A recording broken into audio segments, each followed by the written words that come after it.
Euh, ce webinaire en fait clôture un cycle de 3 webinaires qui a été organisé en partenariat avec la Fondation FACE Occitanie, le MEDEF 31 et le projet Interas qui est présent aujourd'hui. Merci à eux. Ce cycle est cofinancé par l'Union européenne et par la région Occitanie dans le cadre du projet européen que j'évoquais tout à l'heure, c'est-à-dire le projet Mirage. Donc, ce webinaire, ce cycle, en fait, est dédié à la question du recrutement responsable de travailleurs étrangers, puisqu'il se trouve que les travailleurs étrangers en France sont particulièrement, en France comme ailleurs en Europe et dans le monde, sont particulièrement exposés aux risques de travail abusif. Et ces risques peuvent aller jusqu'à des violations de leurs droits fondamentaux, y compris à l'insu des entreprises. Donc, ce qu'on essaye de faire dans le cadre du projet européen Mirage, c'est précisément d'informer les employeurs sur comment faire concrètement pour recruter des travailleurs étrangers. Donc ça, c'était l'objet de notre premier webinaire, sur comment gérer et puis sur comment le faire de manière responsable, comment mettre en place un recrutement responsable. Donc ça inclut deux points, notamment la question de la gestion des relations interculturelles, de l'intégration dans l'équipe, de la diversité. Donc ces questions-là ont été abordées mardi, lors du webinaire de mardi. Mais le recrutement responsable, ça intègre aussi une autre question qu'on a moins souvent à l'esprit en France quand on parle de ces sujets, et c'est celle des droits fondamentaux des travailleurs. Donc ça, c'est l'objet du webinaire d'aujourd'hui. On va approfondir la question de comment prévenir les risques de travail abusif et voire de travail forcé des travailleurs étrangers quand on fait appel à de la main-d'œuvre étrangère en tant qu'employeur, en tant qu'entreprise utilisatrice, voire en tant que client. Donc, vous connaissez un peu l'association Ressources Humaines Sans Frontières que Estelle a présentée. Pour nous, l'idée, c'est de trouver des solutions aux risques, mais pas forcément au risque, pas des solutions directes à un risque identifié, par exemple sur les risques de travail forcé dont on s'occupe. On ne va pas forcément traiter le risque direct, mais on va essayer de voir quels sont les risques périphériques qui conduisent à ce risque direct. Donc, par exemple, en termes de RH, puisqu'on est entre RH, l'absence, ce qui conduit à des risques, il y a plusieurs problématiques, mais il y a aussi, qui est assez centrale, une problématique de temps de travail et de manque de main-d'œuvre. Et tout ça entraîne des risques. Ça peut entraîner des risques santé-sécurité, parce que si on travaille trop, on a vu, il y a une dernière étude qui a montré qu'en travaillant plus de 55 heures par semaine, on pouvait avoir des risques cardiaques, plus de 30% on a 30% de chances d'avoir des risques cardiaques. Bon, en Chine, on parle de 110 heures. En France, avec les salariés qui sont recrutés par des agences internationales, les heures, tous les cas qu'on peut voir, les heures sont vraiment extensibles et pas toujours payées. Donc, ce temps de travail, ce manque de main-d'œuvre entraîne des problèmes santé-sécurité. Et c'est parce que derrière, il n'y a pas de vrai système système de rémunération qui va attirer, ou de gestion de carrière, dialogue social qui va pouvoir retenir du personnel, qu'on a ce manque de main-d'œuvre, qu'il faut recruter. Je pense par exemple à l'agriculture, au bâtiment, les métiers en tension. Il faut recruter. La main-d'œuvre locale n'est pas toujours intéressée par ce travail, et du coup, on va passer par des agences de recrutement locales quand c'est possible, mais souvent externes sur ces métiers en tension, parce que c'est pour aller recruter des étrangers, et on s'inscrit dans un système de recrutement international. Donc, les problèmes que l'on a sont vraiment liés à sa gestion des ressources humaines. C'est pour ça qu'on va essayer aussi de travailler sur des projets. J'arrive plus à… Voilà. Et là, par exemple, c'est la grande cause dans l'agriculture en France, c'est pour la plante à parfum en plus. Donc sur la plante à parfum, la problématique, quand on a interrogé les employeurs, la problématique qu'ils avaient, c'est vraiment le recrutement de la main-d'œuvre agricole. Et comment justement. Donc, le manque de main-d'œuvre, c'était vraiment central et c'est ce qui faisait, si on regarde les conséquences, sous les conséquences que vous voyez là, et ben, il y a le manque de main-d'œuvre et le manque d'encadrement, ce qui fait que l'apprentissage n'est pas très encadré, les jeunes n'ont plus envie de travailler et donc, même dans leur propre, ferme et même maintenant avec tout ce qui est agroécologie, tout ça, ils ne se rendent pas compte que ça veut dire il faut désherber à la main, que c'est encore plus de travail. Donc, tout ça fait que, eh ben, on n'a plus, de population locale et on va recruter à l'étranger. Donc, le recrutement des personnes étrangères est souvent lié à des causes qui sont liées à la gestion de ressources humaines et au manque de personnes. Du coup, voyant cela, au niveau international, on a vu que ce besoin de main-d'œuvre étrangère et le fait qu'il n'y a pas d'inspection du travail à l'étranger, je veux dire, l'inspection du travail international, qu'il y a du droit international, mais qu'il n'y a pas d'inspection du travail international, et qu'en plus, les lois locales sont pas toujours appliquées.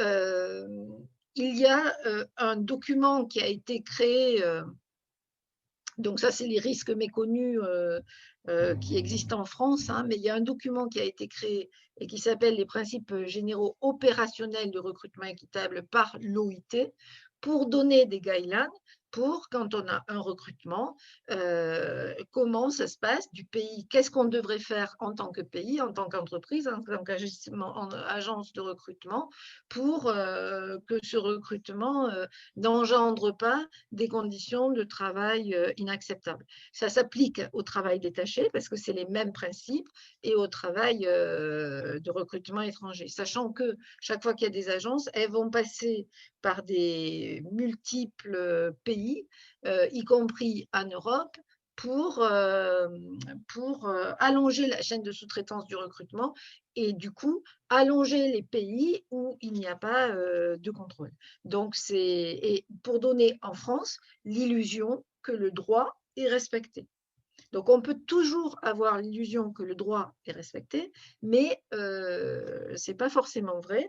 Et la preuve, c'est qu'on voit encore aujourd'hui, et de plus en plus aujourd'hui, parce que le travail forcé est en augmentation en Europe, et encore plus avec le Covid, on voit vraiment tous les mois, il y a des articles dans la presse qui indiquent que dans l'exploitation agricole, sur un chantier, sur les salariés détachés, les ouvriers turcs, que ça peut concerner le secteur public comme le secteur privé. Donc tout le monde est concerné par ça. Donc c'est le travail, en plus, ce qui se passe aujourd'hui et pourquoi c'est intéressant, c'est encore plus important d'agir, c'est que c'est une année cruciale. Donc vous connaissez peut-être les objectifs du développement durable et l'objectif 8 qui concerne les emplois décents, donc on est en plein dedans. Et à l'intérieur de l'objectif 8, il y a une cible 8-7 qui s'appuie sur les conventions fondamentales de l'OIT, et notamment la convention 30, 29 et 30 sur le travail forcé, qui dit que le monde entier doit se mettre ensemble et trouver des solutions pour que ça n'existe plus. Donc, ils reprennent la phrase de Victor Hugo pour ça. Mais voilà, donc la France a demandé à être pays pionnier, c'est-à-dire qu'il y a une alliance et un tas de pays disent on va suivre, mais il y a des pays qui disent ben, nous on va suivre encore plus, on va mettre en place des actions. Alors ce que fait la France aujourd'hui, c'est qu'elle organise, c'est interministériel, elle organise des groupes de travail avec des entreprises, des ONG, leur mode de sélection, je ne sais pas trop comment ils ont fait, Et ces groupes de travail disent, ben voilà nos pratiques, voilà nos difficultés. Le gouvernement met tout à plat sur ce qu'ils font, c'est-à-dire les passages de frontières, ce qu'ils font au niveau politique, au niveau international, au niveau national. Voilà. Et à la fin, on doit arriver cette année à une stratégie gouvernementale pour prévenir le travail forcé, le travail des enfants. Sachant que RHSF est vraiment au cœur de ce système, puisque nous sommes partenaires du ministère des Affaires étrangères et qu'en tant que tel, on a fait voter un amendement pour que tout projet financé en France et à l'étranger inclue l'impact sur le travail des enfants et le travail forcé. L'amendement a été voté à l'unanimité. En plus, il y a une loi européenne, une directive européenne qui dit que la loi sur le devoir de vigilance qu'ils veulent rendre européenne ne sera plus réservée aux entreprises de 5 000 salariés et aux relations directes commerciales entre les entreprises. Mais vraiment là, ce sera les PME et peu importe la relation commerciale. Donc ça, c'est ce qui est discuté en ce moment. Donc la loi sur le devoir de vigilance française va être étendue au niveau européen et en plus, il va y avoir des actions pour que tout produit ou service qui sera en lien avec le travail forcé et le travail des enfants soit interdit. Mais alors, maintenant, comment on fait? En plus, en premier semestre 2022, la France est présidente de l'Union européenne. Donc, je vous disais qu'on travaillait là-dessus, c'est-à-dire que nous, on travaille avec le ministère des Affaires étrangères, le ministère du Travail, on travaille avec eux pour trouver des solutions pour engager les entreprises en s'appuyant sur la loi sur le devoir de vigilance, pas encore notre loi. Et on a fait une étude avec l'OIT et on a écrit un cadre de vigilance qu'on vous partagera pour voir comment on peut travailler sur ces sujets de façon cohérente et en s'appuyant sur la loi sur le devoir de vigilance. Voilà ce que je voulais vous dire en préambule. La loi sur le devoir de vigilance, si vous ne la connaissez pas, elle a 5 piliers. D'abord, il faut cartographier ces risques, les évaluer, mettre en place un plan d'action, avoir un système d'alerte et puis après mettre en place des mesures et ajustements pour s'assurer que c'est bien fait. Cette loi ne s'applique pas concrètement qu'au travail forcé, tout ça, mais comme c'est la résultante de tout, c'est ce document qu'on a travaillé et qu'on est en train de tester avec les entreprises.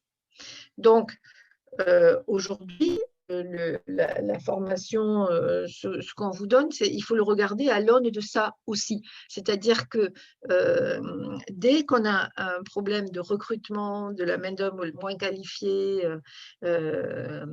on peut avoir des problèmes derrière de conditions abusives. Et du coup, c'est vraiment intéressant du point de vue du droit que vous avez vu la dernière fois avec Norbert, et ensuite du point de vue de l'esprit du droit et de cette directive européenne et de cette loi française sur le devoir de vigilance, d'être proactif plutôt qu'en réactif, puisque de toute façon, ça va arriver. Voilà. Est-ce que vous avez des questions jusqu'à présent? J'ai été un peu vite peut-être. C'est bon? Pas de questions? Non, pas de questions pour moi. Bon. Alors, maintenant, quelle forme peut prendre ce travail abusif, en fait? Donc, on a vu que c'était fortement lié au manque de main-d'œuvre, hein, ça c'est clair. Et quelle forme ça peut prendre en France et ailleurs. Donc, quand on évalue les risques, ça ne veut pas dire qu'il y a du travail forcé, ça ne veut pas dire qu'on ira au tribunal, mais ça veut dire qu'il y a des risques. L'OIT a identifié 11 indicateurs que nous, on a mis sous forme de séries d'indicateurs. Le consentement, et je vais vous montrer des exemples à l'étranger, mais c'est les mêmes qu'on a ici. Le consentement, ça veut dire que le consentement, comme on sait tous, en RH, il doit être libre et éclairé. C'est-à-dire que quand une personne signe un contrat avec vous, aide à savoir ce qu'elle signe, combien d'heures elle va travailler, combien elle va être payée, combien d'heures supplémentaires, bon, le contrat classique. Le consentement ne peut pas être libre et éclairé. S'il est signé ailleurs, avant de venir en France, s'il est signé ailleurs, que vous ne connaissez pas ce contrat, c'est un autre contrat, et qu'il ne correspond pas à la réalité du terrain. Par exemple, vous allez travailler, l'autre contrat va dire, vous allez travailler 50 heures par semaine, mais vous allez gagner le SMIC.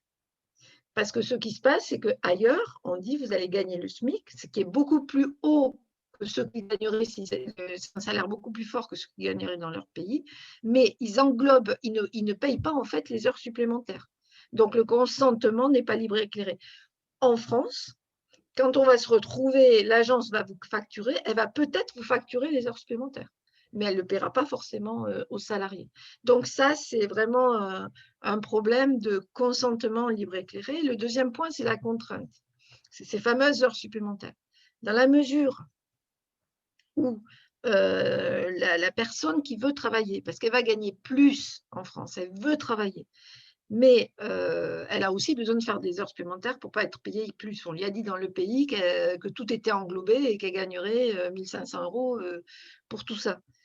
Elle est prête à faire des heures supplémentaires et elle veut faire des heures supplémentaires. Donc, elle donne l'apparence de vouloir faire des heures supplémentaires, mais en fait, elle les fait sous la contrainte. L'autre problème, c'est l'isolement. Tous les cas qu'on voit, c'est des gens qui sont hébergés dans des lieux insalubres, seuls, impossibilité de sortir le soir et qui n'ont pas accès à soit des syndicats, soit des organisations formées pour prendre leur plainte, en fait. Et la liberté de mouvement, le quatrième point, ben c'est le fait d'avoir ces papiers déjà.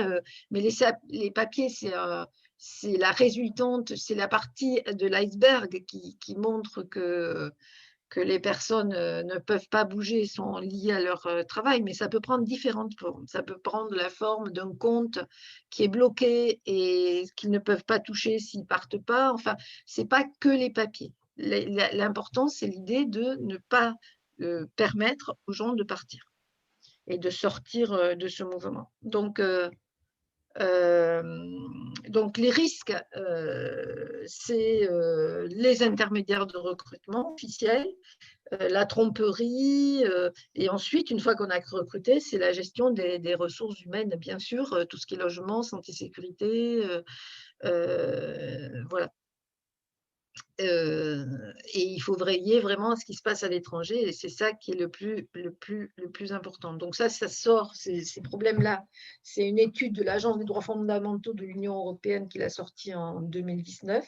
C'est les principaux problèmes auxquels sont confrontés les salariés. Ils cocheront peut-être pas les 11 indicateurs sous ces 4 séries d'indicateurs, mais en tout cas, ils auront des conditions indécentes de travail.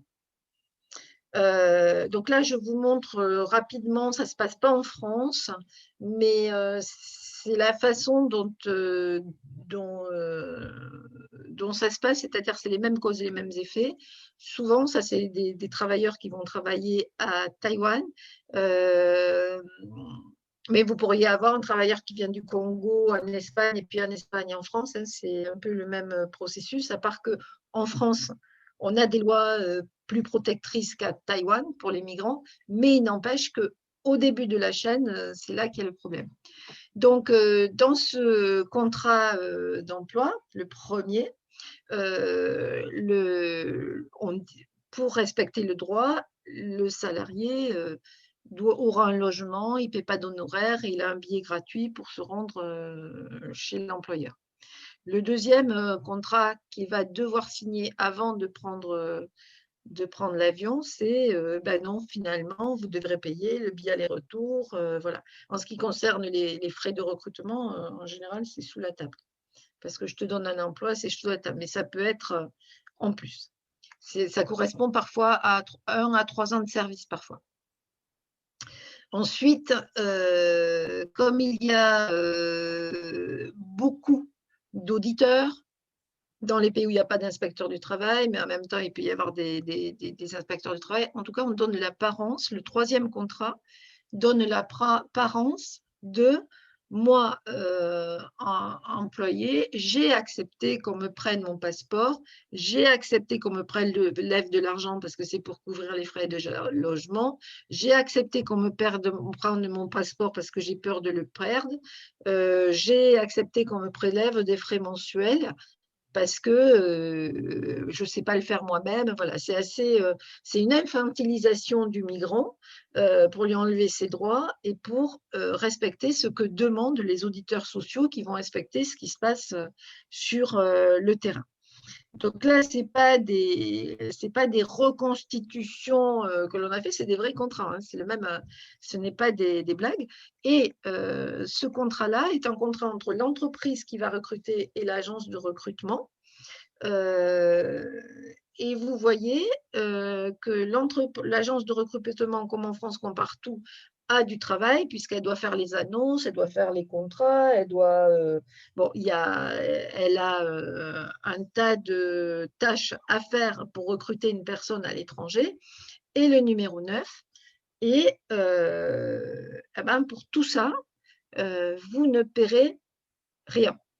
C'est-à-dire que les frais de service, c'est zéro, les dépenses, c'est zéro, enfin, je n'ai pas tous l'examen des documents, c'est zéro, rien. Donc, on se retrouve avec des gens qui ne payent, rien, donc quelqu'un paye, donc c'est le migrant.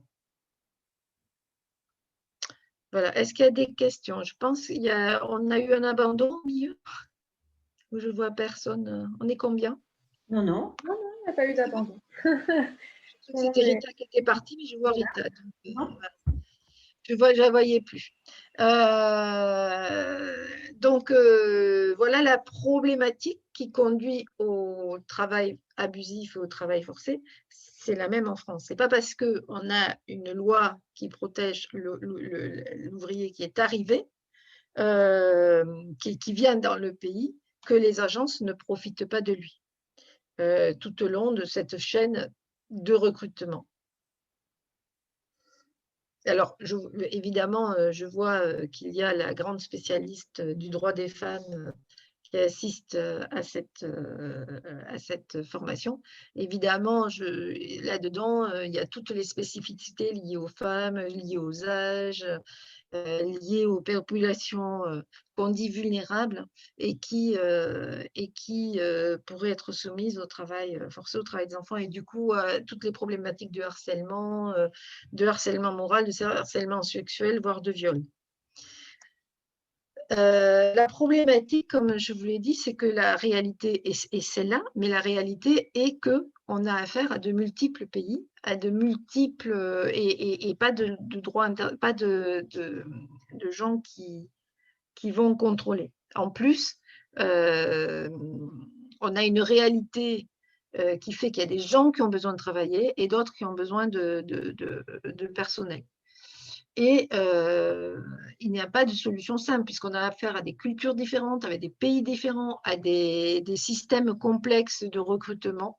Et du coup, toute solution simple qui dit, bon, nous, on n'a pas de problème parce qu'on est en France et de toute façon, on a affaire à une grande entreprise où il y a des inspecteurs du travail et puis il y a des trucs sur le casque disant qu'avec la carte d'identité, donc on n'a pas de problème. Ça ne prévient pas les risques de conditions abusives pour les migrants parce que le problème n'est pas en France, mais le problème est avant. Et du coup, c'est complexe de pénétrer ce système. Comment on fait? C'est pour ça qu'on dit qu'il n'y a pas de solution simple à un problème complexe. Et on n'a pas de solution clé en main non plus. On a une volonté de poser des questions, d'avancer, de s'appuyer sur le droit français, mais aussi le droit international. Mais il faut prendre tous les problématiques en compte. Alors, par exemple, ça, c'est en Chine. Je voulais vous montrer une expérimentation que l'on a fait en Chine. On a vécu dans une entreprise en Chine pour prouver qu'on pouvait améliorer la qualité et la productivité d'une entreprise tout en améliorant les conditions de travail. Alors, comme vous pouvez le voir, on n'a pas dit à l'entreprise chinoise, on va prévenir le travail forcé et le travail des enfants. Les entreprises chinoises comme les entreprises françaises, si vous allez les voir en disant non, vous allez prévenir le travail des enfants, le travail forcé, elles vont nous rire au nez en disant mais chez nous, il n'y en a pas. C'est impossible, etc. Donc, parce que la publicité qu'on fait à l'extérieur n'est pas la vision qu'ils ont, eux, de leurs conditions de travail. Donc, on prend un chemin détourné et on se dit, qu'est-ce qui fait qu'il y a du travail abusif? C'est le fait que là aussi, on manque de main-d'œuvre, là aussi, les salaires sont très minimums, donc les gens ont besoin de faire des heures supplémentaires. Les gens font des heures supplémentaires qui représentent la moitié de leur salaire. Donc, les entreprises internationales qui font des audits demandent à ce que les heures supplémentaires soient diminuées pour les raisons que je vous ai dit au départ, et puis parce que le droit impose 60 heures. Et donc, on va leur dire d'interdire les heures supplémentaires. Mais ça ne peut pas marcher comme ça, parce que, ça ne prévient pas toutes les conditions abusives, il faut introduire le recrutement, et deux, quand la moitié de sa salaire repose sur les heures supplémentaires, on ne risque pas, l'ouvrier n'a aucune envie de voir diminuer ses heures de travail. Donc, on a essayé d'entendre tout le monde, le chef d'entreprise, les ouvriers, et de trouver des solutions adaptées. Donc, on a retravaillé le système de rémunération qui n'est plus simplement basé sur les heures supplémentaires. Donc, les résultats sont qu'au bout de 2 ans, quand même, il faut un peu de temps, on a diminué les heures de travail jusqu'à moins de 60 heures. Et puis, surtout, on a un personnel qui reste. Et le 100% de turnover, on est passé à 5%. Et avec la crise du Covid, cette entreprise a pu développer son activité. Mais nous, on est sûr aujourd'hui, parce qu'on a mis en place un système de recrutement qui permet de recruter du personnel local et si c'est des migrants, de ne pas passer par une agence et de sécuriser les systèmes de rémunération, tout ça. Donc, du coup, en travaillant sur les RH responsables et le recrutement, puisque ça, c'est à l'extérieur du mur aussi, on a pu améliorer les conditions de travail de l'entreprise, mais en même temps sécuriser ses fournisseurs. Donc, c'est important de voir qu'on n'est pas obligé de dire on travaille sur le travail forcé, tout ça. On travaille, comme je vous l'ai montré au départ, sur les conditions de travail qui vont permettre de diminuer les risques. Donc, dans l'agriculture, par exemple, on sait, c'est le petit tableau que je vous ai montré au départ, les difficultés de recrutement et de fidélisation entraînent du travail indécent. Donc, on essaie de voir avec de l'agriculteur au donneur d'ordre dans la plante à parfum, et avec bien sûr les gens qui sont concernés, qu'est-ce qu'on peut faire pour prévenir les risques de travail forcé. Parce que là, il y a eu beaucoup de cas, et il y a encore beaucoup de cas, puisqu'il y a une agence qui est en procès actuellement et qui recrute la majorité du personnel qui travaille dans l'agriculture et du personnel étranger. Donc, qu'est-ce qu'on peut faire? Donc, là, on va travailler différemment, on va essayer de voir comment on peut mutualiser les ressources, comment on peut valoriser le travail agricole, comment on peut améliorer la qualité des formations pour attirer des jeunes dans l'agriculture et pour attirer des locaux dans l'agriculture. Et là encore, on va retravailler sur quel système de rémunération crédible on peut mettre en place et qui ne soit pas trop impactant, quels sont les avantages direct, indirect, comment on a fait une étude sur si les jeunes étaient, pourquoi les jeunes n'étaient pas attirés par l'agriculture. On a essayé de revaloriser les tâches, par exemple, et on s'est aperçu que partout où il y avait du manque de main-d'œuvre, on disait le maraîchage c'est quelque chose, l'horticulture c'est une autre, la plante à parfum c'est une autre. Et en fait, on s'est aperçu qu'il y avait un socle de tâches qui n'étaient pas du tout aimées et qui n'étaient pas du tout valorisantes, genre désherbage, bouturage et tout ça. Et tout ça, c'est le socle. Et ce socle-là, on a essayé de lui donner du corps et de montrer en quoi les gens qui faisaient ça étaient des artisans de la terre plutôt que des ouvriers agricoles, et en quoi ils avaient un impact sur la qualité du parfum et tout ça. Et tout ça, ça a guidé après notre grille de recrutement et d'évolution. On a travaillé sur le compagnonnage entre plusieurs plantations, etc. Donc, en essayant de retravailler et d'attirer toujours les gens, puisque c'est le nœud du problème, en essayant de valoriser les tâches, de leur faire des vrais, de travailler en profondeur sur la transversalité, impact environnemental, qualité, productivité sociale, sans en faire une couche de plus, on arrive à ne plus recruter, enfin on espère, hein, on est au milieu du projet, on espère arriver à ne plus recruter de façon illégale, enfin pas illégale, mais irresponsable, non équitable, le personnel étranger quand il arrive, et en même temps de favoriser le recrutement du personnel local. Et en tout cas, le personnel étranger qui arrive, il aura appris des choses, il aura les mêmes formations que les autres, et il aura acquis des formations, une façon de faire qui lui permettra d'être ce saisonnier-là, de pouvoir le transférer là où il travaillera après, si c'est dans son pays, dans son pays. Donc voilà, donc l'idée c'est ça, donc c'est pour montrer qu'on ne travaille pas toujours directement, et on travaille sur les 4 aspects: social, environnement, économique, sociétal, pour essayer, d'attirer des gens qui n'étaient plus intéressés par ces travaux-là, et d'attirer des étrangers qui vont être formés et à qui on pourra enseigner des choses et qui ne seront pas exploités. Donc, ça sera c'est plus dans une logique de prévention.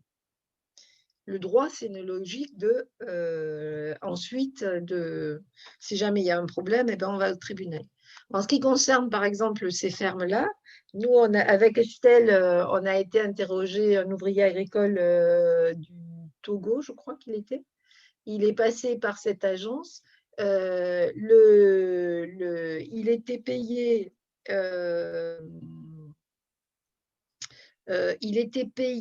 par l'agence internationale. Celui qui recrutait payait l'agence ainsi que les heures supplémentaires, et il payait beaucoup plus que s'il prenait un personnel local. Mais l'ouvrier, lui, ne touchait pas ses heures supplémentaires et il devait payer le trajet alors que c'est interdit. Mais ça ne se voyait pas dans le contrat parce que en plus, c'était du bio, c'était vraiment quelqu'un qui voulait faire bien, mais qui n'arrivait pas à trouver du personnel local, qui est passé par cette agence pour ne pas avoir de problème juridique, justement, et il avait du travail abusif chez lui sans le savoir, en fait. Parce que lui, il donnait un logement, mais les heures n'étaient pas payées. Donc, il y a un travail de vérification aussi à faire, mais ce n'est pas du tout évident. Est-ce que vous avez des questions jusque-là? Parce que je ne veux pas prendre tout le temps. Je crois que je vais devoir arrêter. Alors, juste, oui, un petit rappel du temps. Est-ce qu'on pourrait donner la parole à Madame Delarquet dans 5 minutes ou... Oui, j'avais pour 2 minutes, 3 minutes, pour dire en gros qu'un travailleur étranger coûte plus cher, y compris lorsque il vient en détachement. Donc, s'il coûte moins cher, c'est qu'il y a un problème. C'est que c'est lui qui paye, quelque part.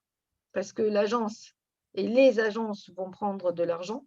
Donc, c'est un travailleur étranger qui coûte moins cher, ce n'est pas normal.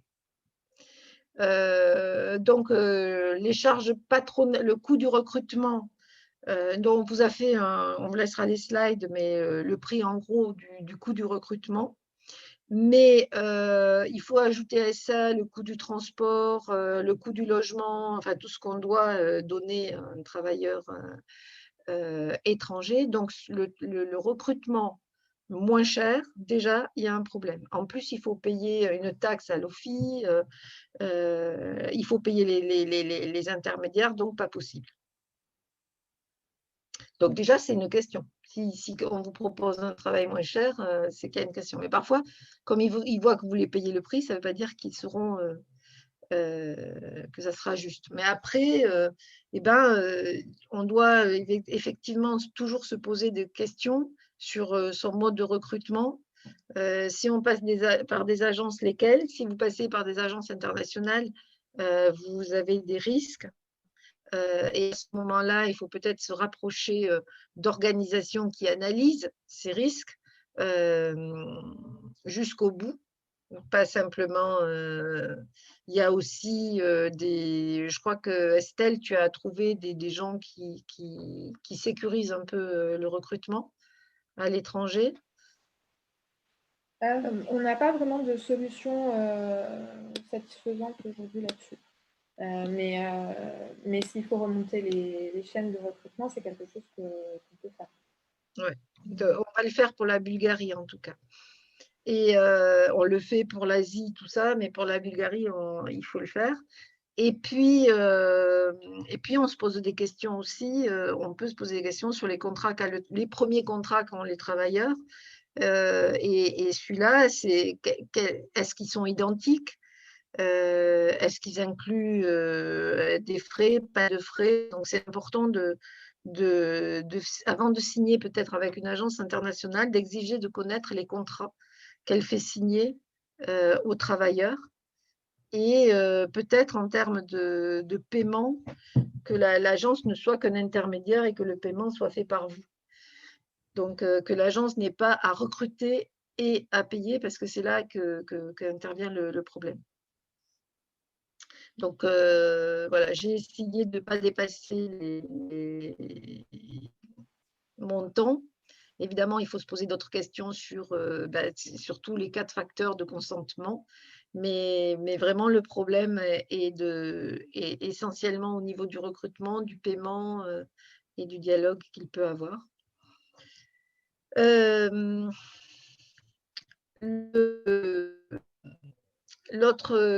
Nous, ce qu'on nous propose, c'est qu'on a écrit, pour les entreprises un peu plus grandes, on a écrit un cadre de référence qui s'appuie sur la loi, sur le devoir de vigilance. On peut vous le faire passer et puis on vous donnera ces slides aussi. Et on est là pour répondre à toutes vos questions. Donc, effectivement, nous allons passer la parole à Mona Chamaz, donc directrice du Comité contre l'esclavage moderne, qui va revenir sur les réalités de la traite en France, réalités chez des prestataires, des intermédiaires, le cas des travailleurs saisonniers.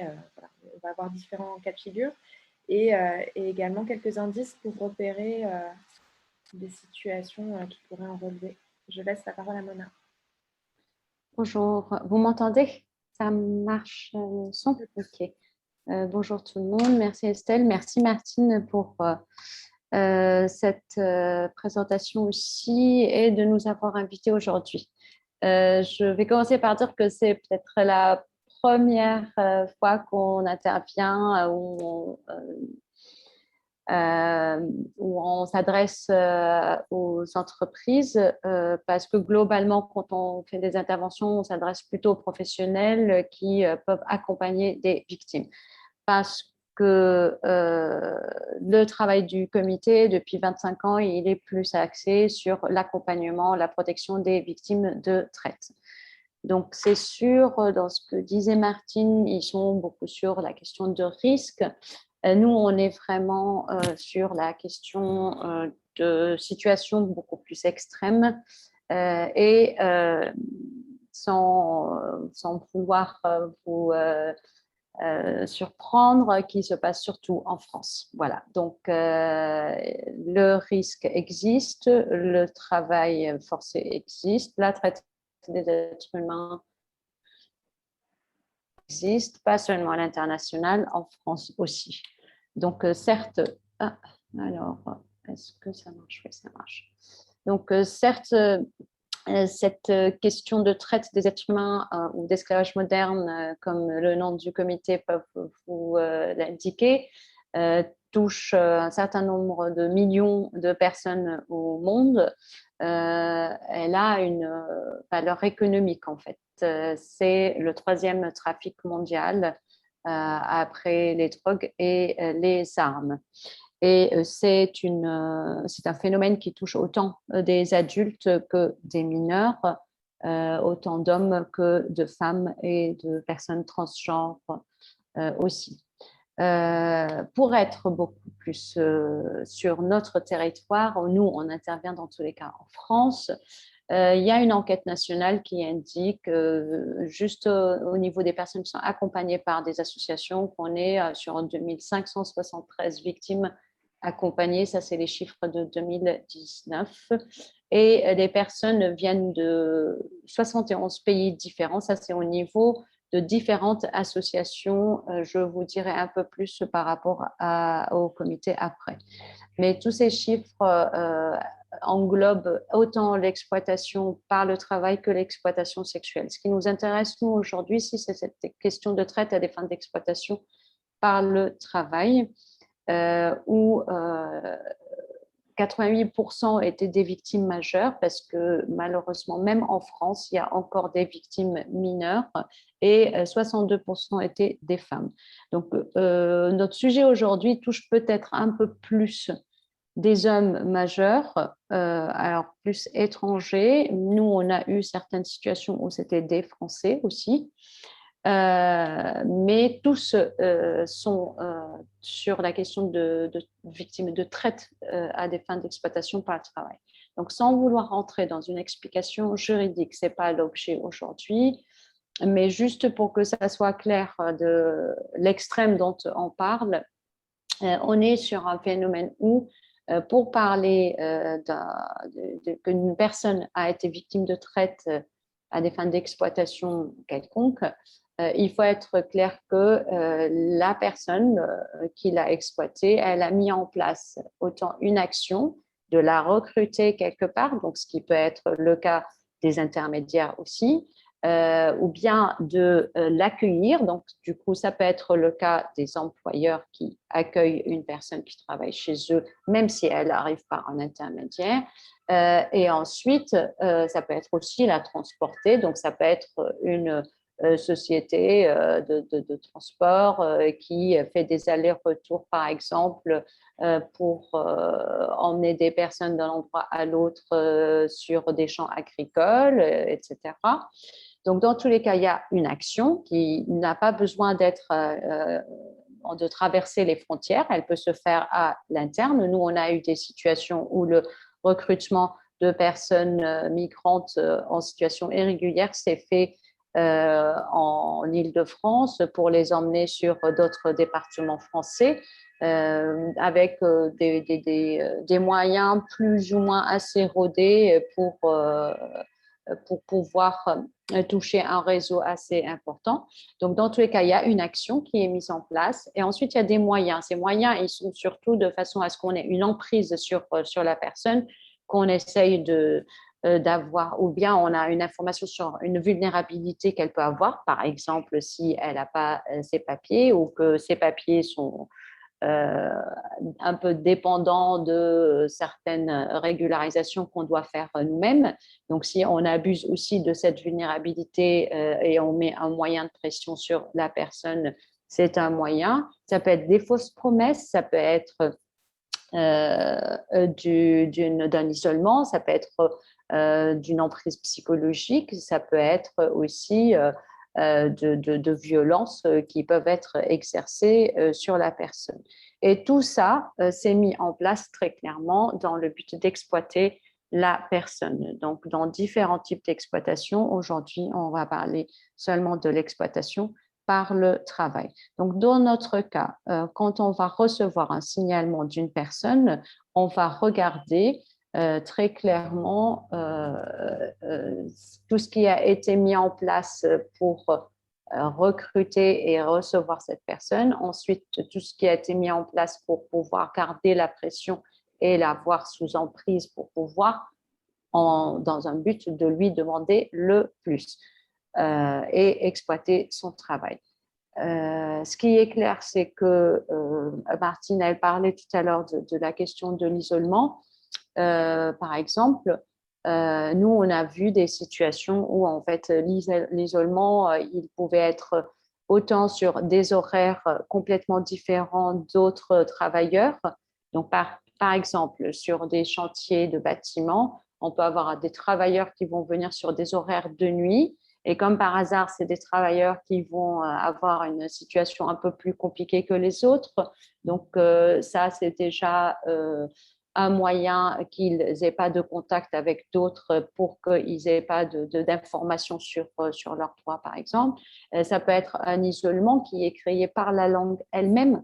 Parce que si les travailleurs ne parlent pas du tout français et ils ne parlent pas une autre langue, et ça, on le voit des fois, où les travailleurs ne parlent que la langue du recruteur intermédiaire qui a fait le recrutement, ça aussi permet d'isoler la personne. Donc, nous, quand on va recevoir un signalement sur une situation, ça peut être des choses qui ont été déjà vues par l'inspection de travail ou par la gendarmerie. Il y a un office qui est spécialisé sur ces questions-là avec qui on travaille beaucoup.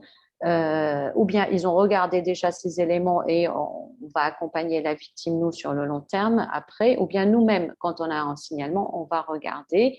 On va avoir toutes conditions anormales de travail, donc des horaires différents ou des lieux de travail aussi qui peuvent être isolés des autres. Je donne un exemple de deux personnes. Là, c'était des personnes françaises, mais c'est arrivé aussi sur des chantiers de bâtiments où, en fait, ces personnes qui étaient victimes de traite, ils étaient logés dans des AGECO sur le chantier, un peu éloignés de façon que personne ne pouvait les voir. Elles travaillaient surtout le soir et la journée, on les mettait à travailler sur des lieux du chantier où personne ne pouvait les apercevoir. En plus du fait qu'ils ne parlaient pas du tout français, donc il y avait déjà un barrage pour qu'ils puissent avoir une information quelconque sur leur situation. Et il y a la question, donc c'est là où je dis qu'on est vraiment sur des extrêmes. Globalement, les rémunérations sont presque inexistantes, mais dans tous les cas, elles sont vraiment insuffisantes comparées au travail rendu. Et ça, encore une fois, nous, on a beaucoup de situations où c'est des particuliers. On ne peut pas dire que on a un certain nombre de dossiers où c'est des sociétés et qui sont des prestataires d'autres sociétés, donc qui peuvent avoir un petit doute sur ce genre de situation parce qu'elles reçoivent à un moment donné des factures du travail d'un certain nombre de personnes. Donc, si on voit dans ces factures qu'on a un prix qui est beaucoup moins élevé que d'autres prestataires et qu'on on se pose un peu plus la question de regarder de plus loin sur ce prestataire les personnes qui viennent, leur situation, on va voir probablement s'il y a un risque d'exploitation, on va probablement commencer par ce petit indice, l'indice du prix qui peut être assez concurrentiel. Et comme disait Martine tout à l'heure, le fait d'employer des personnes migrantes ne veut pas dire que ça doit coûter moins cher. Là, c'est vraiment du coup une alerte directe. Là, je vous donne un exemple. Dans on va dire, la viticulture, pour ne pas préciser le lieu, il y a un dossier en cours contre un prestataire qui servait plusieurs domaines de viticulture et qui très clairement proposait des prix vraiment beaucoup plus intéressants et plus bas que le marché.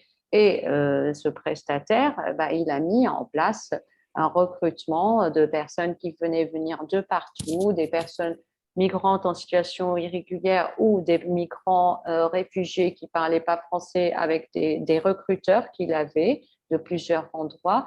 Et il faisait venir, au moment où il y avait des grands besoins, il faisait venir tout ce monde. Il pouvait les faire travailler 15 heures au moins par jour avec une pause d'une demi-heure, les faire dormir à 80 dans la même pièce avec un seul toilette. Tout ça, le prestataire, il a un coût à supporter et des salaires normalement à payer. Donc, si sa facture est tellement basse par rapport aux autres, on peut voir très clairement qu'il y a un problème et regarder de plus près. Et là-dessus, ça, c'est une situation qu'on a déjà vue. Donc là, le dossier, il est en appel. mais c'est le prestataire qui va tout prendre. Mais à un moment donné, on va essayer d'aller plus loin sur la responsabilité de l'entreprise donneur d'ordre, parce que l'entreprise elle-même, elle est censée regarder ces précisions. Donc, pour des petites entreprises, on peut donner l'exemple des sociétés de nettoyage. On a tous, même nous, associations, on a une société de ménage où on a plusieurs prestataires, et à un moment donné, si on voit qu'on est sur des prix qui sont très bas, on peut se poser la question d'aller un peu plus loin, regarder de plus près, parce que même si c'est des prestataires, c'est de notre responsabilité aussi de regarder. Donc, si je continue sur les conditions aussi de travail qu'on va regarder, on va regarder les repos, les congés. Globalement, si je reviens à cet exemple-là, ces personnes-là, elles n'avaient pas de jour de congé. Elles travaillaient 15 heures par jour, tous les jours, dans des conditions d'hébergement indignes, donc avec une charge de travail excessive. Et on va regarder les conditions de vie, parce qu'on va voir tout ce qui est mis en place pour contrôler et isoler la personne, parce que plus elle est invisible, plus on peut l'exploiter. Donc, il faut aussi voir ça comme un signe d'alerte quand on a une société avec laquelle on travaille et que les personnes, elles sont globalement isolées des autres. Il y a un problème de langue, on n'arrive pas à leur parler. Malheureusement, dans certaines situations, on a des violences ou des menaces. Au travail, on ne peut pas utiliser les menaces, on ne peut pas hausser le ton ou crier sur quelqu'un, même dans une autre langue.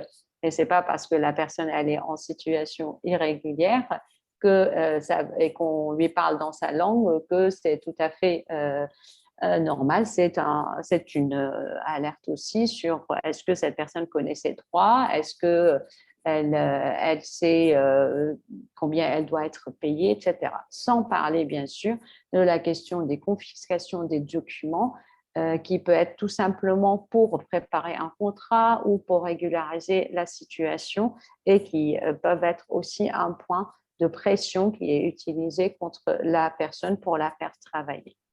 Donc, encore une fois, on est sur les conditions extrêmes, on est sur des situations où il y a 12 heures de travail au moins par jour, globalement 0 jour de congé, et puis une rémunération inexistante vraiment très globalement, et beaucoup de pression et de violence psychologique et certaines fois physique.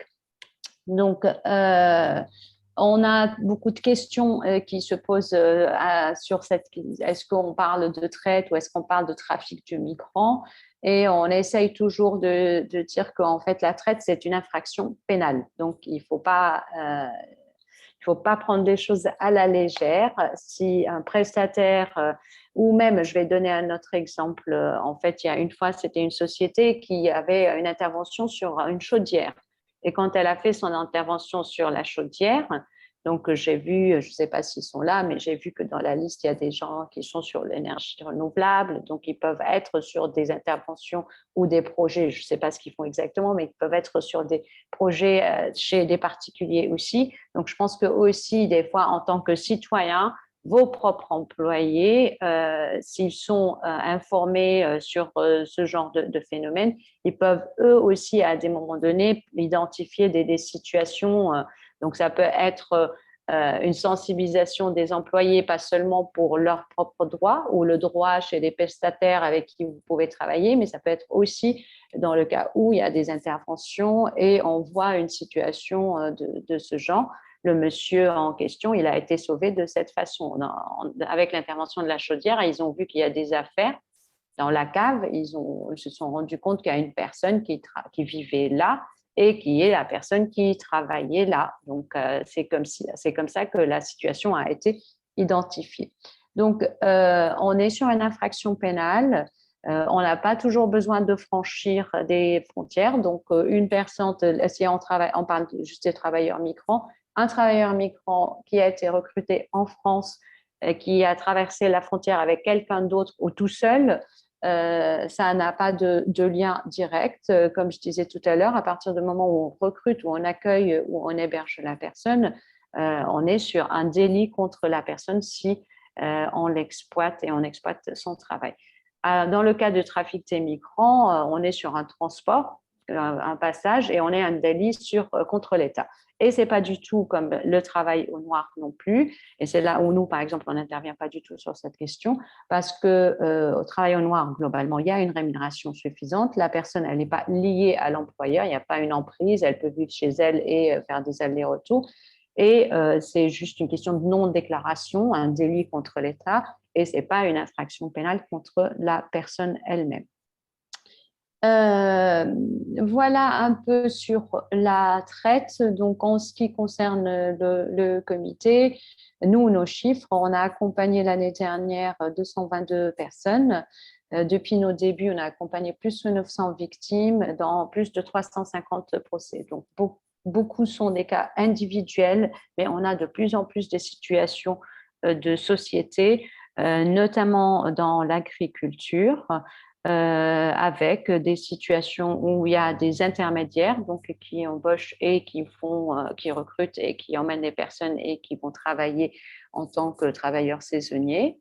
Mais ça, Martine, elle en a parlé un petit peu sur les alertes qu'il faut regarder.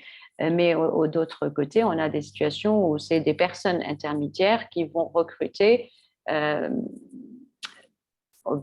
vis-à-vis de la société. Donc, la société, elle a quelques éléments. La société prestataire, elle a quelques éléments, personnes clés, et elle va lancer des recrutements via ces personnes qui vont aller chercher dans les différentes communautés qu'ils connaissent, toujours en ciblant des personnes qui sont en situation probablement irrégulière ou qui ne connaissent pas leurs droits en France, de façon à pouvoir les exploiter. Donc, juste pour vous donner un exemple, ça, c'est les cas qu'on a accompagnés en 2020. Donc, comme vous pouvez voir, c'est un peu partout en France. Sur les entreprises, on a eu des entreprises de transport, des maraîchers, du bâtiment, poulailler, viticulture, bûcheron, avec plusieurs profils. Donc, ou bien c'est des prestataires, ou bien c'est des intermédiaires, ou bien dans certains cas, c'est les sociétés elles-mêmes qui ont fait le recrutement au pays et l'exploitation ici. Les personnes qu'on accompagne viennent un peu de partout. Donc, je ne sais pas si vous voyez toute la carte, mais on a un grand nombre qui arrivent de l'Afrique du Nord, aussi du Sénégal et pas mal du Philippines. Voilà, en ce qui nous concerne, sans avoir besoin d'entrer dans tous les détails, mais comme je disais au début, nous, notre action, elle est centrée vraiment autour de la victime. Donc, on est dans l'accompagnement, dans l'identification des victimes, dans l'accompagnement social et dans l'accompagnement juridique.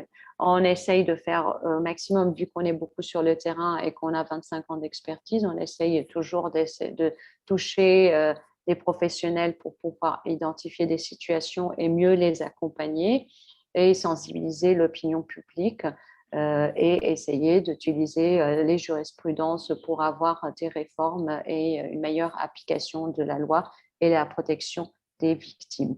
Et c'est pour ça que je disais tout au début que pour moi, c'est vraiment la première expérience de s'adresser à des entreprises. Donc, j'espère avoir donné quelques informations qui correspondent à vos attentes. Merci. Merci beaucoup, Mona, pour cette intervention très claire. Merci beaucoup. Alors, je vais laisser la parole maintenant à Régine Lemaire. Donc, après avoir vu avec Martine Combemal la question des risques de travail abusif et quelques éléments d'attention, après avoir vu des cas effectivement plus extrêmes, mais également des indices qui peuvent être utiles pour chacun avec Mona, je laisse la parole à Régine Lemaire, donc, qui est responsable de Oxygène Intérim dans le bassin de Toulouse. Donc, c'est une entreprise de travail temporaire et d'insertion qui a été créée par des entreprises et des acteurs sociaux pour s'occuper effectivement de la question de l'intégration. Et donc, sur la question des personnes étrangères en particulier, Oxygène Intérim s'est engagé dans le cadre d'un programme pour l'accompagnement des personnes réfugiées, le programme HOPE. Et donc, voilà, Régine Lemaire va pouvoir nous parler de ça et de la façon dont, dans sa pratique, elle conçoit ce qu'est un recrutement responsable. Bonjour à toutes. Donc, moi, je suis très intéressée par tout ce que je viens d'entendre parce que ça confirme qu'il faut être vigilant et toujours vigilant. Parce que même quand on croit avoir tout fait, eh ben, des fois, il reste encore à faire. En ce qui nous concerne, on adhère à ce dispositif HOPE depuis le premier HOPE, c'était en 2019. On a accompagné 2 réfugiés soudanais. On a fait connaissance avec le dispositif, tout ce que cela implique et toutes les problématiques que ça engendre aussi en termes de veille vis-à-vis des entreprises qui vont être les entreprises d'accueil de ces migrants par le dispositif, qui passe par 3 phases. D'abord, une phase d'alphabétisation pour qu'ils puissent comprendre à minima ce qui va se passer, en quoi ils vont être formés, pourquoi ils vont être formés, et comment on intègre en fait une vie de salarié à la française.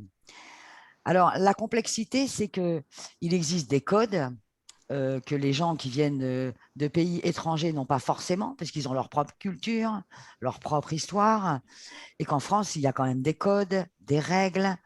Quand on intègre une entreprise, tout ça, c'est très, très important. Mais il faut aussi qu'ils s'instaurent une certaine confiance avec leur interlocuteur. Nous, on se positionne en tant qu'employeur intermédiaire, puisqu'ils passent par une OTTI, mais on fonctionne en partenariat avec l'ensemble des acteurs qui opèrent sur ces dispositifs, qui sont notre gestionnaire de formation nationale, qui s'appelle maintenant ACTO, et tous les partenaires, Pôle emploi, Mission locale, divers et variés, parce qu'ils sont très, très nombreux sur ces dispositifs-là. Mais il faut d'abord qu'on instaure cette confiance avec le salarié. Alors, la particularité de Hope, c'est qu'on ne choisit pas un salarié, mais on travaille avec. C'est-à-dire qu'ils arrivent et ils sont présélectionnés par tous les dispositifs en amont. Ils nous sont présentés quand ils ont été ciblés pour un métier. Et ils ne nous connaissent pas et on ne les connaît pas. Donc, il faut d'abord apprendre à se connaître l'un l'autre avant toute chose et avant toute présentation en entreprise. En ce qui nous concerne, on travaille en amont le partenariat avec les entreprises qui vont être des entreprises d'accueil pour qu'ils aient bien connaissance de tout ce chemin parcouru et ces efforts, parce que c'est quand même de gros efforts de la part des migrants, tant en termes d'apprentissage de la langue française qu'en termes d'environnement. Ils sont très souvent logés à l'AFPA dans leur première intégration à ces dispositifs. Donc, alors, un certain confort, oui, puisqu'ils se retrouvent entre eux. Mais donc, se retrouver entre eux, ça veut dire parler toujours leur langue et ne pas forcément développer le français. Ça, c'est le premier objectif. Leur expliquer que pour bien comprendre tout ce qu'on va leur expliquer, parce que c'est complexe quand même, il faut absolument travailler le français. Et ensuite, parler métier, c'est-à-dire l'apprentissage de la langue dans un métier. Vous parliez des risques. Alors, il y a les risques d'exploitation en termes de temps de travail, j'ai entendu tout ça.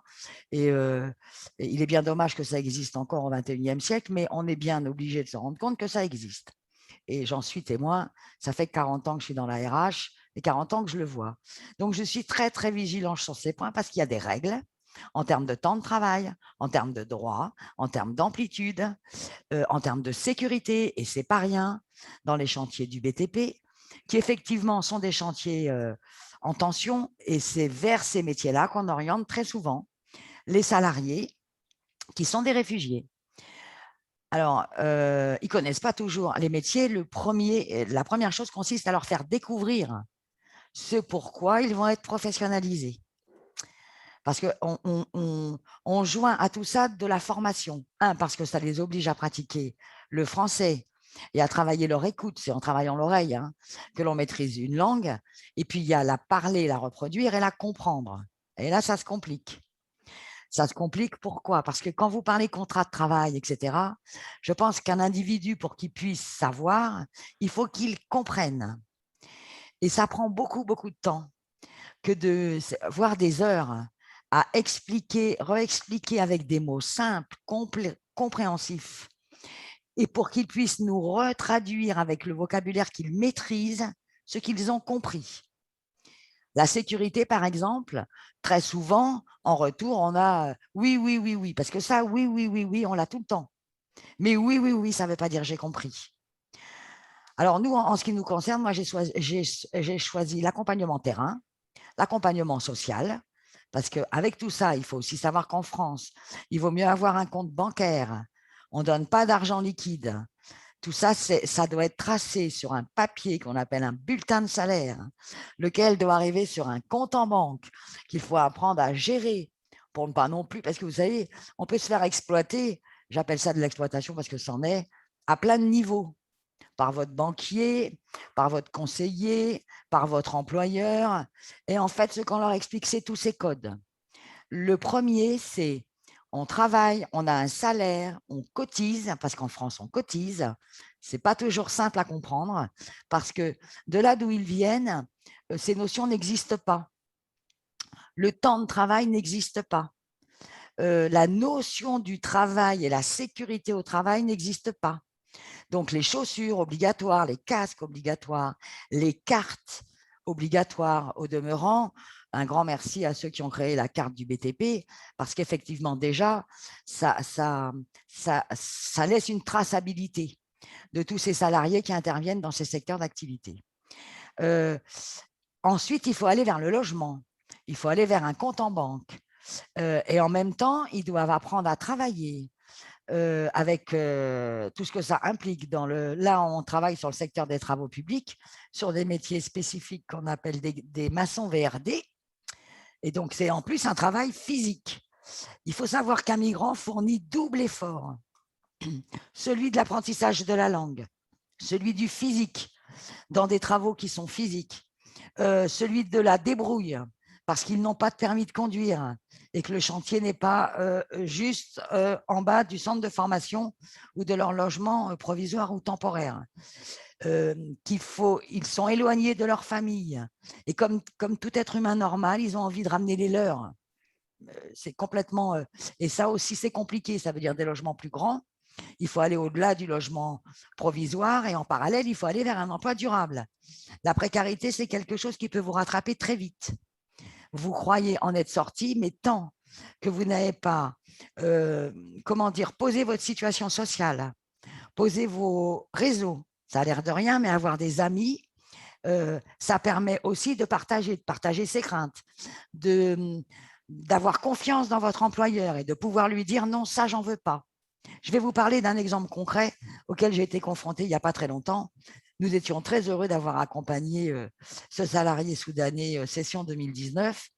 Il intervient dans les travaux publics aussi, dans une entreprise qui est partenaire depuis toujours, qui était très heureuse de lui proposer son CDI. Et on a été confronté à une situation de refus du CDI. Alors au début, ça m'a un peu froissé, je n'ai pas bien compris. Et puis, je me suis posé la question de l'humain. Il souhaite, lui, se rapprocher de sa femme et de ses enfants qui sont restés au Soudan. Et le logement qu'il avait était un logement trop petit. Il aimerait les amener vers une autre région. Il n'est pas sûr de rester là. Il est pourtant rémunéré conformément à la grille, avec le paiement de ses heures supplémentaires, panier, trajet, transport. Mais tout ça, maintenant, il sait que c'est réglementaire et que c'est conventionnel et qu'il peut s'y référer. En France, on peut se référer à certains documents et on peut se faire aider pour les lire. Nous, on est là pour ça, toujours. Et quand j'ai été confrontée à ce refus, je me suis dit, mais en fait, je crois qu'on a réussi notre action. Parce qu'à partir du moment où il a pu dire non à un CDI dans une entreprise où il est bien encadré, c'est qu'effectivement, il a réussi à prendre sa vie en main. Alors, quand on est un employeur, on se dit, dans l'idéal, tout va bien. Et ben non, en fait.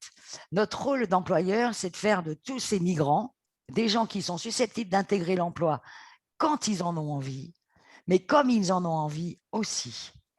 Et je voulais dire que ces dispositifs sont compliqués parce que la France est compliquée quand même. Hein, quand on est un employeur et qu'on accompagne, c'est des temps d'attente, par exemple, à la préfecture avec nos migrants qui peuvent aller jusqu'à 2 heures. Parce que quand vous ne maîtrisez pas la langue et qu'en face, vous avez l'institution qui vous dit non, ce n'est pas possible, il leur manque toujours quelque chose. Mais eux, le b.a.-ba, c'est déjà les papiers, vous leur parlez chinois, il faut leur apprendre. Pôle emploi, on s'inscrit. Mais quand vous ne maîtrisez pas, non, mais, et qu'en face, c'est énorme. Je veux dire que quand on se met 2 minutes à leur place, moi, si je me retrouvais demain parachuté au milieu du Soudan, je vous garantis, ben, je crois que ce serait plus simple. Eux, on leur dit qu'il y a plein de trucs, mais en fait, il n'y a rien qui marche. En phase 1, il n'y a rien qui marche. Donc, c'est aussi un engagement moral. Hein, et je pense que c'est un devoir civique que de donner une chance d'inclusion à toutes ces personnes qui remplissent en fait des manques que nous avons, hein, parce qu'effectivement, je l'entendais tout à l'heure, on a des manques de main-d'œuvre, mais on peut aussi faire les choses bien, dans le respect de l'humain, parce qu'on est tous des êtres humains. Au milieu de tout ça, il y a un travail, mais je dirais que normalement, pour le travail, tout est réglementé. Il suffit aussi que de respecter les règles et de leur expliquer qu'elles existent. Alors, les accompagnements durent maximum 2 ans. Je ne vous cache pas, il y en a pour qui c'est plus long, mais ce n'est pas grave. Que ça dure 1 an, 2 ans, des fois c'est 6 mois. L'essentiel est qu'on arrive à inclure des gens libres dans un pays libre. Et quelles que soient leurs origines ou leurs problématiques. J'en ai un là en ce moment, il est adorable. Franchement, je vous assure, adorable, mais il n'a absolument jamais envie de faire. Alors, on lui a posé la question pourquoi ?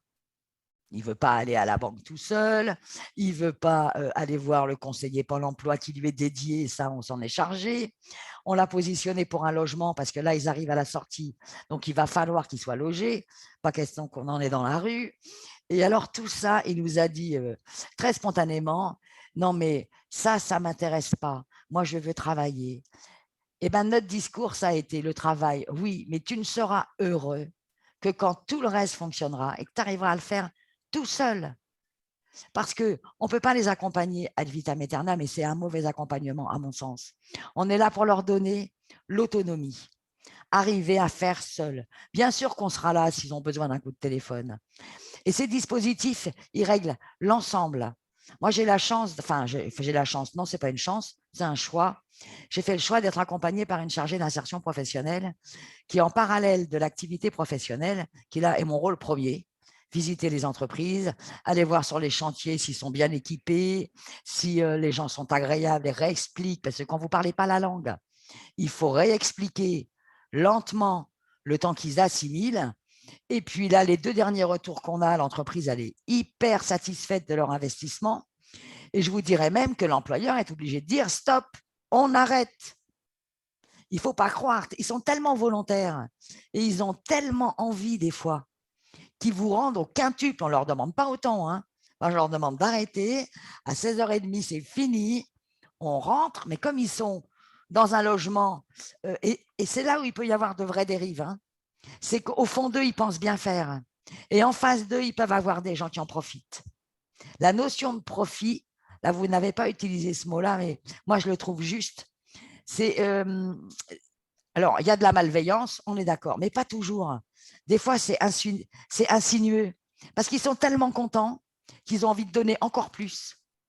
Et après, je voulais dire aussi autre chose. Ils ont aussi des histoires, on ne parle pas là de l'accompagnement psychologique, mais ce sont aussi des gens qui ont des vécus qui peuvent être très, très lourds. On met l'alphabétisation, on met la professionnalisation, mais au-delà de ça, ils ont aussi des traumatismes et des souffrances, ne serait-ce que de leur parcours, dont il faut aussi qu'ils puissent parler ouvertement. Ce n'est pas une tare que de l'avoir vécu. Ils ont beaucoup, beaucoup de mal à l'exprimer parce qu'ils sont en souffrance et ils masquent cette souffrance au quotidien. Alors, moi, j'ai fait ce choix-là parce que je défends fondamentalement les droits de l'homme et je pense que chacun a sa place. Et Et avec tous ces dispositifs, et j'adhère au prochain dispositif, et je pense que tant qu'il existera, on n'en accompagne pas des milliers et des cents, je peux aller jusqu'à 3, 4 maximum. Parce qu'on ne peut pas faire plus si on veut faire bien. C'est vraiment de l'investissement temps. Mais c'est un choix délibéré de notre groupe, parce que notre vocation, c'est l'inclusion professionnelle, que de travailler sur les réfugiés. En ce qui concerne la vigilance et leurs papiers, on est hyper vigilant par rapport à ça pour ne pas qu'ils se retrouvent dans une situation qu'ils ne comprendraient pas. Régine? Oui. Là, je pourrais parler des heures parce que ça me passionne, moi. Oui. Oui, on sent la passion et on sent l'investissement qu'il y a derrière. Vous voulez conclure en une phrase, vu que je vous ai… Alors oui, je voudrais conclure en une phrase pour minimiser comme le travail clandestin ou l'exploitation des êtres humains. Il faudrait pouvoir les informer. Alors, c'est difficile pour les clandestins, mais pour tous les autres, il faudrait pouvoir les informer de tout ce qui est interdit, mais vraiment interdit, et surtout leur communiquer des personnes ressources. Parce qu'en fait, ils ne savent pas. Moi, là, je viens de vous découvrir tous. Mais tiens, je vais leur en parler, moi. Je suis sûre qu'ils ne vous connaissent pas. Mais je vous garantis qu'ils vont vous connaître. Parce que ça servira peut-être à d'autres. Super. Bon, merci beaucoup, Régine. Oh, je vous en prie. La question de l'isolement, de l'autonomie, Oui. En fait, vous travaillez beaucoup. Ah oui, c'est obligé. Oui. Une question effectivement fondamentale qu'on a retrouvée dans les autres interventions aussi de Martine et Mona. Donc, merci beaucoup pour ce témoignage passionnant et passionné. Alors, je vais donc donner la parole à Madame Frédérique Delarquier, directrice du GEC BTP 31. Dans le mail d'invitation au webinaire d'aujourd'hui, on avait inséré un lien vers une petite vidéo qui expliquait un peu ce que c'était que les GEC, une vidéo de la Fédération nationale des GEC. Mais Madame Delarquier va pouvoir représenter tout ça. Donc, Madame Delarquier est directrice du groupement d'employeurs pour l'insertion et la qualification BTP 31 depuis 7 ans, je crois maintenant. Et ce GEC emploie 62% de travailleurs étrangers. Donc, c'est une question que vous connaissez bien. Et donc, je vais laisser la parole à Madame Delarquier qui va témoigner de son expérience du recrutement de travailleurs étrangers et de comment les GEC peuvent faciliter ces procédures-là. Donc, je partage du coup votre… C'est gentil, merci. Bonjour à tout le monde. Alors oui, déjà une petite expérience. Déjà, nous avons c'est un peu plus facile pour nous en termes de recrutement puisque nous recrutons essentiellement les étrangers qui sont sur notre territoire. Nous n'allons pas chercher d'étrangers dans leur pays d'origine. Donc voilà, déjà, donc nous ne passons pas par des intermédiaires commerciaux, mais nous passons par des associations, qui ont pignon sur rue, qui accompagnent soit des jeunes migrants, soit des étrangers, soit voilà. Et ce qui nous permet, nous ne payons jamais aucun frais pour ce type de recrutement puisque nous gérons directement ce recrutement. Alors, en effet, comme m'a dit Madame Combémal, notre problématique, pourquoi nous sommes orientés vers ce type de population? Parce que, bien entendu, comme l'agriculture, nous avons un gros problème de recrutement dans notre secteur du bâtiment et des travaux publics et que pour pallier à cette absence de candidats à nos portes, nous avons essayé de nous orienter vers ce type de public. Alors, tout d'abord, je tiens à vous rappeler un GEC, qu'est-ce que c'est? Donc, c'est un groupement d'employeurs pour l'insertion et la qualification. C'est un type de groupement d'employeurs, mais qui a un label très spécifique décerné par l'État. Nous sommes inscrits dans le cadre du Code du travail et nous avons l'obligation de répondre à un cahier des charges et à des critères, à 15 critères de ce label, afin d'avoir ce nom de GEC. Tout groupement ne peut pas être un GEC. Donc, 2 mots très importants chez nous, l'insertion, le I de l'insertion et la qualification. Donc, nous sommes employeurs, nous portons des contrats en alternance. Et dans le cadre de ces contrats d'alternance, donc, nous avons des entreprises adhérentes qui vont être utilisatrices de nos salariés sur tous les métiers du bâtiment et des travaux publics.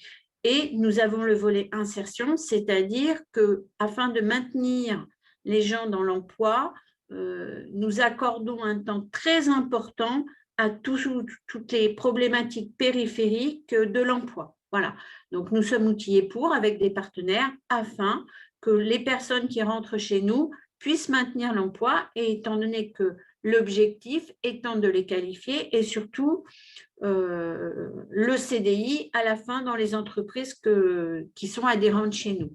Ça marche assez fort. Nous avons des taux à peu près autour de 70% de sorties positives en CDI, avec un taux de qualification qui est à peu près 100%. Ce taux de qualification, c'est un parcours de formation que nous assurons avec des partenaires, qui est individuel à chacun, puisque nous ne faisons pas de groupe, nous faisons tellement de métiers et nous avons tellement d'adhérents que nous individualisons à chaque fois pour chaque salarié son parcours de formation. Donc, face à cette pénurie de main-d'œuvre, on s'est orienté vers ce public, avec un panel là aussi d'un public où on découvre aujourd'hui qu'il est très large. Ça va aussi bien du réfugié que d'un public que nous ne pouvons pas faire ou que nous ne pouvions pas faire travailler, qui étaient les demandeurs d'asile, et qui nous a demandé de nous spécialiser un petit peu sur le sujet, car une problématique très importante. Alors, la notion, on va dire, de recrutement responsable ou recrutement équitable ne se pose pas vraiment, puisque étant en principe, nos entreprises, nous avons deux notions importantes dans nos entreprises de bâtiment. D'abord, une convention collective qui s'applique à tout travailleur qui devrait travailler dans le bâtiment, et celle des travaux publics.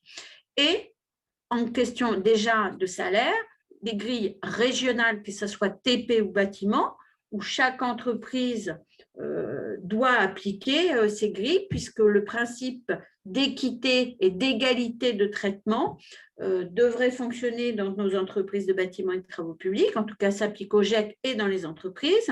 Je rappelle que même l'intérim est soumis à ce traitement d'égalité de traitement de salaire, et donc nous appliquons à notre public étranger ou quel que soit le pays d'origine, la même grille de salaire en fonction de l'âge, de la qualification, puisque nous regardons quand même les niveaux de qualification qui nous arrivent. Nous employons beaucoup de personnel non qualifié qui n'ont pas de permis de conduire. Donc, vous voyez, on est très ouvert à accepter tout public dans la mesure où tout le monde est motivé par venir dans notre secteur qui, bien entendu, comme l'agriculture, n'a pas un fort pouvoir d'attractivité.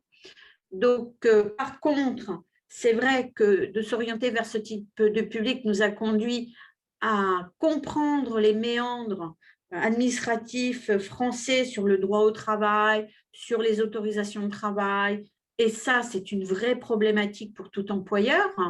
Donc, je peux comprendre que nos entreprises françaises qui ont des services RH très performants, sur la GPEC, sur la formation, sur beaucoup de domaines, ne soient pas suffisamment outillés. Et je pense que globalement, c'est pour ça aussi qu'ils font appel à des intermédiaires, car il y a une vraie problématique sur le droit au travail en France et comment on peut passer les étapes successives pour, lorsqu'on a détecté un profil avec compétences ou non compétences, mais qui peuvent rentrer dans nos cahiers des charges, eh bien, le faire rentrer d'une manière légale dans un circuit de travail. Et ça, c'est très complexe. C'est très complexe. Donc, c'est pour ça que nous avons plusieurs entrées. Quand ce sont des réfugiés qui viennent de projets dont l'État maîtrise le sujet, c'est plus facile. C'est le projet notamment dit HOP. Un projet HOP, c'est une préqualification en amont avec des gens qui ont déjà des papiers, qui vont avoir des formations sur le savoir-être et qui vont déjà aussi avoir des heures de cours de français, de manière à leur permettre de faire des stages en entreprise, d'être repérés par ces entreprises et ensuite nous pouvons entamer ce qu'on appelle un contrat de professionnalisation où là, ils vont être en formation et en entreprise. Donc, tout ça nécessite de faire face, comment dire, le projet HOP est un projet entre guillemets qui est une bonne solution. Parce que si vous voulez, ça a déjà aplati pour les entreprises certaines difficultés, notamment sur un premier niveau de français. Je le rappelle, dans toutes nos histoires de recrutement des étrangers aujourd'hui, un des gros écueils à l'intégration de cette population, c'est la langue française qui est très, très compliquée à acquérir. Et bien entendu, bien que l'OFI, bien que certaines organisations étatiques mettent des heures de français, ça n'est pas du tout suffisant pour les intégrer dans le monde du travail. Voilà. Et ça veut dire que l'entreprise, quelle qu'elle soit, ou l'organisation qui souhaite intégrer ces étrangers, doit faire l'effort d'aller chercher des solutions de formation sur la langue française, ce qui n'est pas encore très bien, proposé sur notre territoire. Ou en tout cas, ces formations de français ne sont pas suffisamment bien impliquées dans un cursus professionnel où les gens travaillent. Voilà, c'est des temps consacrés à cet apprentissage qui vient interférer avec l'intégration professionnelle. Vous voyez, c'est une vraie problématique aujourd'hui où on a des réponses, mais des réponses qui ne sont pas satisfaisantes pour l'entreprise en termes de dégagement de la personne de son temps de travail et ne sont pas suffisantes non plus en quantité pour permettre à la personne cette autonomie. Car ce que nous souhaitons, nous, c'est apporter cette autonomie à la personne dans ses démarches, dans sa vie au quotidien. Ce qui évite, ce que disait Madame Combémal, aussi les risques de travail forcé, les risques de pouvoir, voilà, tout à fait, aller vers l'inspection du travail, aller vers des groupes de parole, de manière à poser des questions. On ne peut poser des questions que quand on comprend ce qui se passe et qu'on peut le traduire par le langage du pays, pour pouvoir avoir des informations concrètes. Voilà. Donc, on a de beaux parcours qui, au travers de toute la difficulté et du temps consacré, c'est beaucoup, beaucoup de temps et d'énergie. Donc, il faut, c'est vrai qu'une structure comme la nôtre, qui sommes un intermédiaire, nous sommes armés pour ça. L'entreprise n'est pas forcément armée dans son service RH par consacrer le temps qu'il faut à ces personnes pour les intégrer. Alors, on y arrive, on a de beaux résultats, mais on a aussi des échecs parce que l'intégration des salariés étrangers dans nos milieux pose aussi d'autres problématiques sur d'où ils viennent, leur parcours personnel, de ce qu'ils ont vécu pour arriver jusqu'à chez nous. Là aussi, il y a des parcours très durs, des gens qui viennent du Soudan, du Mali, du Niger, qui ont vécu des choses difficiles et qui psychologiquement en gardent des séquelles importantes. Et là aussi, les entreprises ne sont pas armées pour avoir des psychologues, pour avoir des gens qui, lors d'un recrutement, puissent détecter, et on ne le détecte pas, quelque chose qui va, à un moment donné, refaire surface et qui va faire que la personne va s'exclure ou va retomber dans des difficultés d'intégration liées à cette problématique psychologique. On n'est pas du tout armé pour ça. On fait au mieux, mais nous n'avons pas non plus, entre guillemets, de structure qui peut nous aider sur ce genre de choses. Vous voyez ?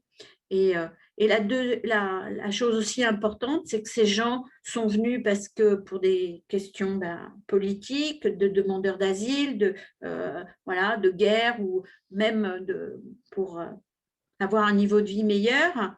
Et ce qu'ils espèrent et ce que certains d'entre eux arrivent à faire, c'est de rentrer chez eux aussi. Donc là aussi, problème de fidélisation dans nos entreprises. Quand l'entreprise a déployé beaucoup d'énergie, a essayé de mettre de bonnes pratiques, a rencontré des difficultés, mais s'est mobilisé pour intégrer ces travailleurs, eh bien, de temps en temps, on a la mauvaise surprise, mais c'est humain, où ces gens essayent de repartir chez eux après une expérience sur le sol. Donc là aussi, il y a une forme, entre guillemets, des entreprises d'épuisement et qui peuvent les conduire, et je n'adhère pas, mais je le comprends aussi, à des solutions de facilité, comme vous avez pu évoquer sur cette société qui gère tout en main, quoi, clé en main, et qui offre un minimum pas de considération, mais de temps consacré à ce type de population. Voilà. C'est une très, très large problématique. On a besoin de ces gens-là en France, et parce que nous manquons de main-d'œuvre et que aujourd'hui, on a face à une génération, je vais faire le vieux dinosaure, mais une génération qui aujourd'hui, et je peux le comprendre, a d'autres motivations que la nôtre. On a du mal à se retrouver sur ces motivations, à comprendre les motivations et surtout à adapter une manière de travailler en France qui, là aussi, vous voyez, c'est plus général, pourrait mieux correspondre aux attentes de nos jeunes générations qui pourraient venir sur nos métiers. La qualité de vie s'améliore, l'adaptation s'améliore. Là, en plus, avec la pandémie, je pense que des choses ont été faites dans les entreprises, en tout cas de nos secteurs, pour favoriser l'emploi, éviter la contamination. Donc, c'est aussi des sources de progrès, mais malheureusement, on travaille encore de 8 heures du matin à 17 heures. Sur des temps de travail qui sont classiques, voilà. Et donc, je peux comprendre que la génération qui nous arrive a d'autres aspirations que celles qui étaient les nôtres. Là aussi, ça pose un problème. Donc, la génération qui arrive n'est pas attirée par des métiers comme les nôtres, que je peux comprendre. Mais bon, il faut bien qu'on continue à construire. Et c'est pour ça qu'on est allé vers ce type de population. Mais c'est un enjeu très compliqué aujourd'hui. Un tel enjeu que même certaines entreprises qui se sont engagées sur la démarche, et je le dis en off, je l'entends des grands groupes, aujourd'hui commencent à faire un pas en arrière en disant il n'est plus tellement… oui, on a des problèmes de recrutement, mais ce type de population est tellement compliqué que peut-être on va freiner un petit peu l'intégration et le recrutement de cette population étrangère. Voilà un petit peu vous voyez, le retour que je peux faire. Aujourd'hui, quand ça marche bien, ils sont emballés, mais c'est beaucoup de temps et des fois beaucoup de déception au terme, voilà, d'une volonté d'intégration définitive qui ne se fait pas. Voilà. C'est très, très lourd et des problématiques importantes. Et quand il y a des problématiques importantes, il est vrai que ça laisse l'opportunité à des gens qui veulent profiter de situations de vendre des prestations et des choses qui sont, comme vous dites, du travail forcé, illégal. Voilà. C'est tellement complexe qu'il est très difficile de sécuriser tout ça, sauf à faire comme nous au GEP, on est tout petit, on est l'employeur, donc nos pratiques sont, je pense, responsables et équitables, puisqu'on l'applique. On leur donne accès à la formation comme à toute personne avec des problématiques de français, je vous disais, qu'on a rajoutées, mais on fait comprendre à nos entreprises qui sont adhérentes le potentiel de ces gens-là. Parce qu'il n'y a pas que des ouvriers. Nous ne recrutons pas que des étrangers qui ont un poste ouvrier. Il y a des gens qui ont des CV, c'est ce que je disais, avec un fort potentiel et qui peuvent intégrer des postes déjà plus évolués dans la hiérarchie, avec aussi du français, mais qui ont des compétences. Et là aussi, il y a une analyse du CV, de l'historique professionnel de la personne qui nous arrive, qui est importante. On n'envoie pas tout le monde sur les chantiers ou en tant qu'ouvrier. Non, il faut voir un petit peu, faire une analyse aussi fine de la question pour voir où on peut placer la personne pour qu'elle soit le plus potentiellement employable et où sa compétence peut être le mieux employée. Voilà.